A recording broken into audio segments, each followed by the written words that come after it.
Bienvenue sur le plateau du grand duel de la Talk Academy. Le grand duel, c'est un peu la demi-finale avant la grande finale en direct. Aujourd'hui, c'est le team Malville qui est à côté de moi et vous le voyez, ils ne sont que deux.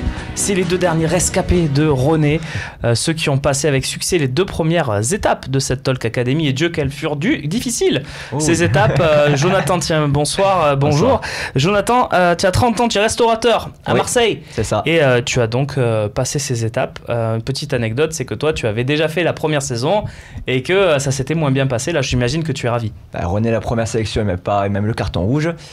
Et là, il m'a choisi, donc je suis très content d'être en demi-finale et très content d'être là parmi vous. Et épreuve difficile parce qu'aujourd'hui c'est 3 duels, vous connaissez les duels du talk évidemment par cœur, les duels du fossé aussi, on fait des duels pas que dans le talk, et là ils en ont 3 à gérer dans cette émission. En face de toi, Florian, qui lui est assistant d'éducation à Aubagne. Salut Florian. Salut. 26 ans. Et toi aussi, tu es donc, j'imagine, très content d'être là. Encore plus que Jonathan, j'imagine. Messieurs, vous êtes prêts ? Oui. On va rentrer tout de suite dans le vif du sujet. Premier débat pour vous mettre en jambes. Un petit duel. Messieurs, préférez-vous voir s'installer sur la durée cette saison Rolando ou Abdenour? Parce qu'il y a ce débat, qui à côté de Rami, voilà, on l'a eu souvent dans le talk, Rolando qui fait un bon début de saison, et puis Abdenour qui a été recruté pour être titulaire. Alors, qu'est-ce que vous en pensez? 45 secondes, je vais demander à Florian s'il laisse ou s'il prend la main. Je prends la main. Florian, tu as 45 secondes, voilà, le chrono va s'afficher. Je t'en prie, essaie de nous convaincre sur ton choix. Déjà, comme tu l'as dit, Romain, Abdenour, c'est la recrue du mercato, donc pour moi il se doit de jouer de par son assurance, c'est à dire que pour moi Rami Abdenour c'est très costaud, voilà, c'est l'attaquant, je pense, en face. Je pense qu'il est plus impressionné de se dire qu'il y a Abdenour et Rami en face que Rolando. On a vu Rolando dans ses relances, c'est un peu catastrophique. Alors après, Abdenour, je dis pas non plus que c'est Messi balle au pied, mais Abdenour, il a quand même, voilà, ce truc de faire peur et d'impressionner l'adversaire, et au duel, on peut rien dire, et il est très costaud sur l'attaquant. Gestion des 45 secondes, parfaite. Bien joué ce petit regard sur le chrono.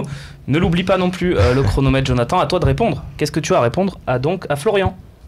Alors pour moi, Rolando sera meilleur qu'Abdenour pour 2 raisons. La première déjà, c'est qu'au niveau du jeu, au niveau de la tactique, ils sont très complémentaires l'un et l'autre.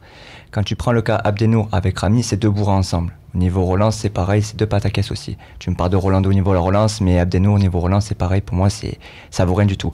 Ensuite, je pense que Rolando contre Paris a montré qu'il pourrait être présent dans les très grands rendez-vous. Contre Paris, moi, j'ai pas vu Mbappé, j'ai pas vu tous ces gens-là. Et malgré qu'il est beaucoup critiqué, il a montré que physiquement, il était là, et surtout qu'il pouvait faire de très gros matchs. Abdenour, même depuis Monaco, il m'a jamais impressionné. Très blessé régulièrement. Rolando, c'est une valeur sûre à l'heure actuelle dans le championnat de France. Voilà. Et pour te finir, Rolando, il marque souvent, il peut marquer de la tête au corner. Abdenour, beaucoup moins. Pour te finir, on a bien aimé la petite fin. Messieurs, c'est bon, vous êtes chaud là, premier duel, comment c'est passé? Ouais, très bien, on est à l'aise. J'aime bien. Ouais, c'est bien. Ouais. Bon, Jonathan, sache que c'est toi qui vas attaquer le deuxième duel, puisque tu as fini le premier. Le deuxième duel, c'est une question mercato. Le mercato d'hiver approche, vous le savez. L'Olympique de Marseille n'a qu'un arrière-droit de formation, et Bounassar. Alors doit-on recruter un arrière-droit cet hiver? C'est le thème du deuxième duel. Préparez vos arguments, messieurs. Vous avez 45 secondes pour vous convaincre l'un l'autre. Vous commencez à comprendre le principe. Jonathan, à toi de jouer, 45 secondes. Alors oui, on doit recruter un latéral, parce qu'à l'heure actuelle, Bounassar est bien gentil, mais physiquement, déjà, ça vaut pas le coup. Surtout, sur le travail défensif, il est trop léger. Alors certes, sur la vitesse, il est très fort. Sur les centres, c'est pas un centreur. Il a jamais su centrer. Alors c'est bien beau d'être rapide pour un latéral, mais il faut quand même une qualité de centre et il faut un niveau physique très impressionnant qu'il n'a pas à l'heure actuelle. Je pense que sur un gros match, si ça quand même à se baisser, encore une fois, contre Monaco, contre Lyon et contre Paris, tu mets un Bounassar, mais tu te fais hacher en 4. Clairement, je te fais hacher en 4. Tandis qu'en prenant un latéral qui a déjà du coffre et que c'est son vrai métier, je pense que tu n'as pas à transpirer lors de ces matchs-là si Sakai est blessé ou suspendu. Belle gestion aussi des 45 secondes, des arguments. Florian, qu'est-ce que tu as à répondre à Jonathan? Moi, ce que j'ai à répondre à Jonathan, c'est que moi, je suis curieux de voir si Bounassar n'a pas de meilleure note que Sakai depuis le début de la saison. Bounassar, personne ne l'attendait à ce poste-là. Et il est, bon, peut-être pas impressionnant, mais il fait le job, alors que c'est pas du tout son rôle. Après, on le voit très bien dans le championnat anglais. Des joueurs comme Valencia, qui est passé de milieu droit, arrière droit. Des joueurs comme Moses à Chelsea, qui le fait aussi. Ashley Young, qui est passé aussi arrière gauche à Manchester. C'est des joueurs où tu as la possibilité de les mettre derrière pour pouvoir aussi être intéressant offensivement. C'est-à-dire que si tu as Bounassar et que tu joues un jeu offensif, Bounassar en plus en soutien avec Thauvin, ça fait 2 joueurs offensifs de plus qu'avec Sakai. C'est fini. Les 45 secondes. Vos arguments étaient bons, messieurs, des deux côtés. Il reste un troisième duel. Peut-être celui qui fera pencher la balance, puisque c'est vous qui votez, évidemment, pour désigner le finaliste de René Malville. Il y a de l'enjeu dans ce grand duel. 45 secondes pour nous dire, tiens, messieurs, on est impressionné par Gustavo, là, depuis le début de saison, évidemment. Alors, une question. Est-ce que vous préférez Gustavo, Luis Gustavo, le Brésilien à la chevelure impressionnante, ou l'Argentin Lucho González, une légende de l'Olympique de Marseille? Alors là, c'est difficile, évidemment, puisqu'on a le choix entre le joueur majeur de la saison pour l'instant et un joueur qui a marqué l'histoire de l'OM avec un titre notamment en 2010. Enfin bref, je vous laisse les arguments et je m'efface. Florian, c'est à toi de débuter. Alors, Gustavo ou Lucho? Alors, pour moi, c'est Gustavo. Enfin, c'est difficile à choisir, mais pour moi, c'est Gustavo parce que il est incroyable. Il est incroyable depuis le début de la saison. C'est incroyable de voir comme, quand il est absent, l'équipe dépend de lui. C'est l'assurance qu'il apporte à l'équipe.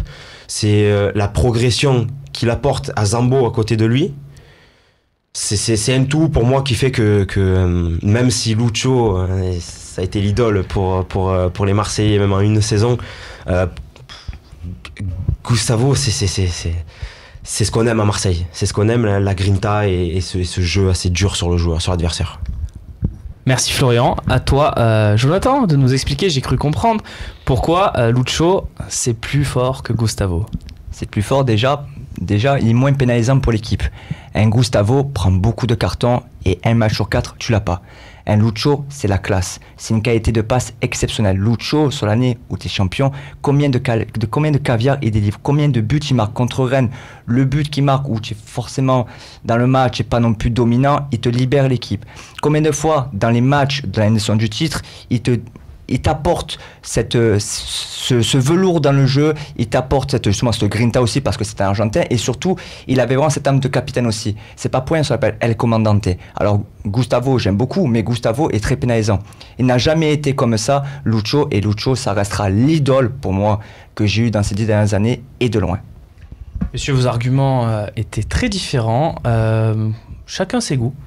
Je ne me prononcerai pas, mais j'ai une préférence aussi, comme tout le monde, je pense, face à cette question. Vous avez une préférence aussi face à cette question. Je vous demande de vous remémorer les 3 duels, de voter pour celui qui mérite de faire un talk en direct, parce que les 3 finalistes, celui de Romain Canuti, celui de Sébastien Volpe et celui de René Malville, s'affronteront dans une finale en direct sur le Phocéen et ça sera un talk. Donc voilà, pression, c'est vous qui désignez le finaliste de René Malville. Merci Jonathan, merci Florian, bonne chance à vous messieurs.